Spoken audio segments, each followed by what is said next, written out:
galera, sejam bem-vindos ao nosso segundo vídeo de bancada. Hoje aqui a bancada completa, né? Comigo, Vinícius Furlan, Guilherme Todd, agora o Jefferson também, que não tinha aparecido no nosso primeiro programa, né? Agora está aqui conosco, a equipe está completa. Temos aqui também o Sérgio Barros no nosso querido estúdio no Projac. E hoje a gente vai falar um pouquinho da luta dos sonhos de cada um de nós aqui no UFC, né? E o importante é que você coloque também no comentário qual que é a sua luta dos sonhos, mas o mais importante de tudo é que vocês estejam conosco sempre, beleza? Roda essa vinheta e vamos começar esse programa.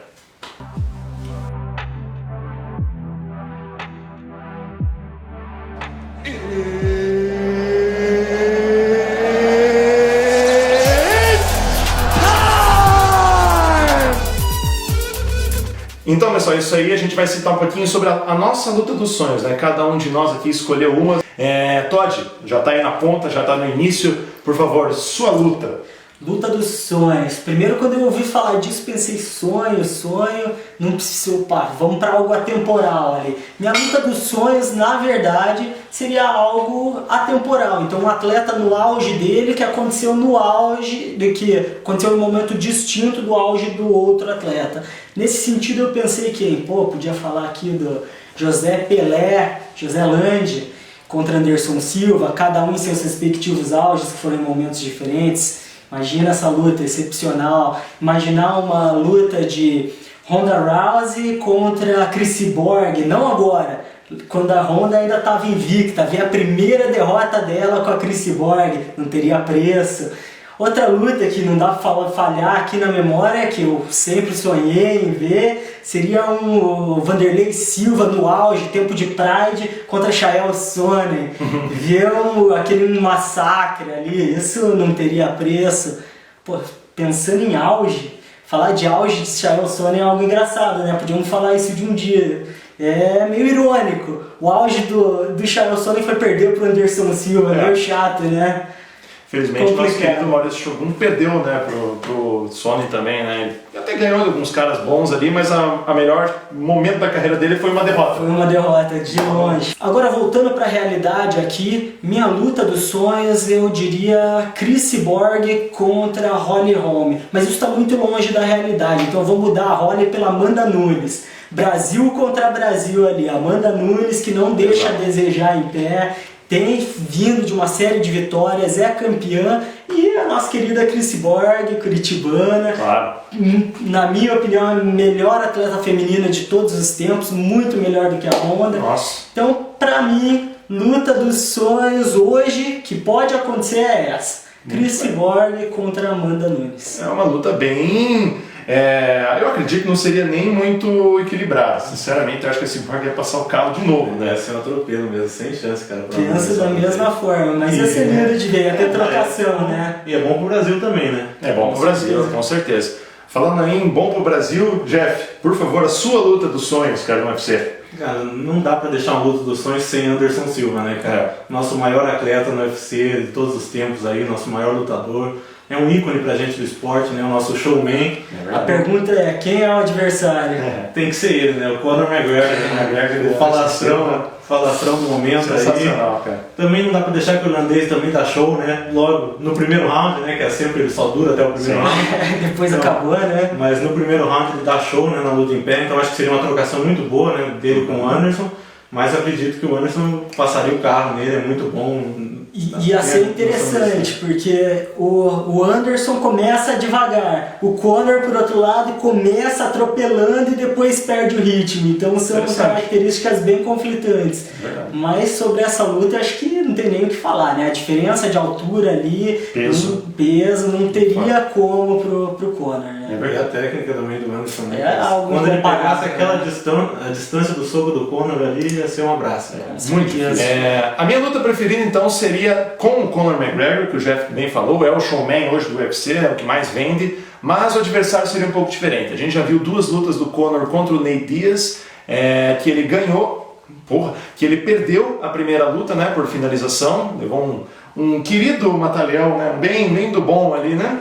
E daí na segunda luta, uma decisão majoritária que ele venceu, que eu vi a luta, revi várias vezes. Controvertida essa decisão. Então, na minha opinião, aí ficou bom ali, mas poderia ser pro outro lado, tranquilamente. Mas eu daria a vitória pro Nate Diaz. Só que tem alguém na família Dias que vende mais que o Nate, que é superior que o Nate em pé, superior no chão, superior no wrestling, é um ex-campeão do Strike Force, ele colocou Evangelista Cyborg, que é um trocador nato da shootbox, botou o cara, olha, pra correr mesmo junto na luta em pé, que o Cyborg teve que colocar o Nate Diaz no chão, infelizmente, o Nick Diaz no chão, ele infelizmente durou só 6 segundos, né? E a minha luta seria Conor McGregor contra Nick Diaz. Todo mundo sabe aí que o Nick é também muito falastrão, mais que o irmão. Exatamente, esse é o ponto dessa luta. Exatamente, então seria aquele trash talk assim, absurdo, né? Antes da luta e durante a luta, né? Com certeza. O Nick Diaz gesticula de um jeito não muito legal, se é que vocês me entendem, ele gosta de fazer isso aqui na luta, desculpa pessoal, mas é o que ele faz.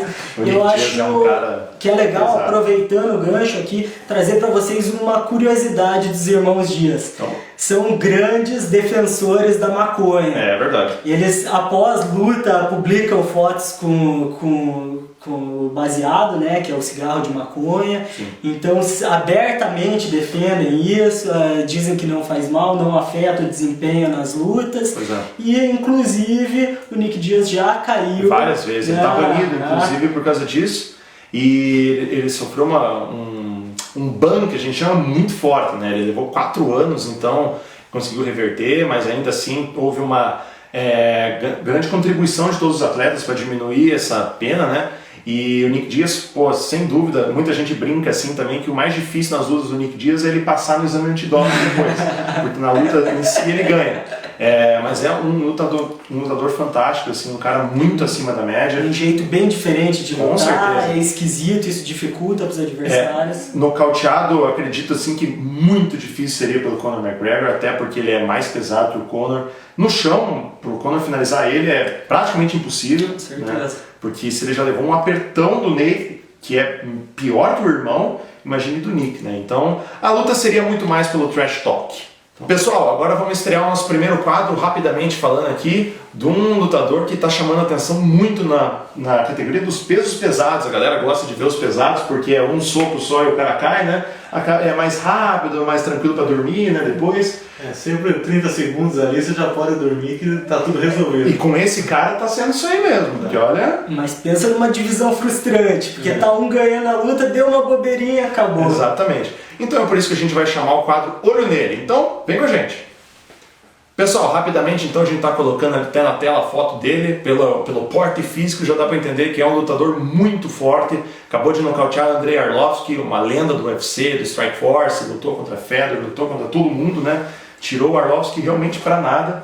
O Arlovski conseguiu apagar no ar, né? Então, Francis Ngannou é um cara sensacional mesmo, tá? Agora acabou de desafiar Júnior Cigano, desafiou Alistair Overeem, que seria uma lutaça também, né?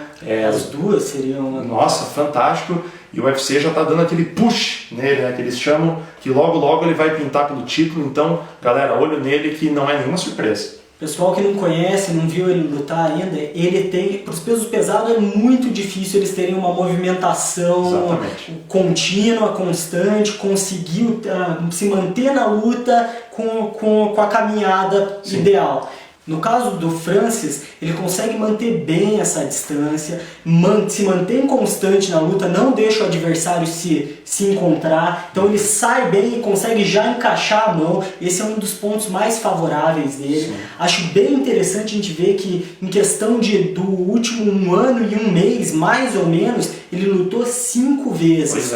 Isso é para quem não acompanha muito, um lutador luta 2 vezes por ano. Mais ou menos. É uma quantidade boa de luta, 2 lutas por ano. Ele fez 5 lutas em 1 ano e o mais impressionante de tudo, ganhou todas. Então, não teve nenhuma derrota. A força dele, como você mencionou, é fenomenal. Então quando ele cai pro chão, mesmo ele tem uma técnicazinha ali legal, mas aquela brutalidade dele ali leva os adversários... Até tem a técnica, porque uma luta antes do Andrei Arlovski ele venceu com uma Kimura, né? Exatamente. Então é difícil ver isso nos Mas pesados. nessa luta você vê a força dele. Sim. Quando ele cai, ele tá na grade, vai ajustando a pegada ali. Sim. E já cai na brutalidade. Então... Já, o que você acha? Overeem ou Cigano pra ele? Olha, eu acho que tem que ser Overeem, né? Porque o Cigano já tá pretendendo pro título, já com o Stipe Miocic. Mas eu acho que é parada dura para ele Overeem, cara. Esse negócio de fazer muita luta no ano, na divisão dos pesados, a qualquer momento pode entrar uma mão aí e encerrar completamente uma sequência de vitórias. É verdade. Esse negócio que o Todd falou dele sempre sair nos pesados é muito complicado, muita gente segura muito, o cara bloqueia, se defende e acaba entrando nos golpes. É muito difícil se defender. É verdade. E quando o cara tem o tempo de sair, isso é muito perigoso, porque o cara consegue sair, não leva nenhum golpe, entra com tudo de volta. Por isso que ele tá se dando muito bem nessa divisão. Com certeza. Falando aí, se dando muito bem, a gente está se dando muito bem aqui, mas está na hora da gente mandar uns abraços aí para vocês que estão nos acompanhando. Então roda esse quadro de abraços, vocês aguardam tanto. O meu abraço hoje, galera, vai pro Harry de Goiânia, que assiste o nosso programa lá, compartilha o nosso vídeo. Um grande abraço para você e tamo junto, irmão. O meu abraço vai para o Sérgio Filho Fotografias, a empresa que está nos ajudando aqui, fazendo nossos vídeos, está sempre presente, está nos dando um apoio. E quero mandar um abraço também para o meu amigo pessoal, André Dedé, que em breve vamos soltar uma entrevista com ele aqui. Já aceitou, estamos fechando. Amigo do Fuscão. Amigo do Fuscão, com certeza. Tá. Então os meus abraços aí são para 2 patrocinadores aí que viraram grandes amigos depois que a gente criou esse projeto. O primeiro é o Jota da Hannibal Protetores Bucais, um cara sensacional aí também, luta há muito tempo também. Vamos fazer em breve uma entrevista com ele, um cara simplesmente fantástico de conversar. O segundo que eu vou mandar, o Neto da Black Bones Tatuagens, do Centro de Tatuagem, um cara muito gente boa também, torce pro Furacão aí aqui de Curitiba. Então é sempre bom ter uma conversinha ali para conversar, um futebolzinho também. Você que não perde uma de fazer uma propaganda pro Furacão, né? Quer fazer o quê? Mas o interessante é que vocês estejam conosco, apoiem quem nos apoia, passou a nossa tarja aqui, todos que passaram são nossos patrocinadores, apoiadores do projeto. Em breve vamos fazer muitos sorteios também, então compartilhem para vocês ganharem, né? Os vídeos são mais ou menos nesse tempo. Então, pessoal, muito obrigado por tudo, comentem aí qual é a sua luta dos sonhos e estejam sempre conosco toda semana, beleza? Um grande abraço e tamo junto!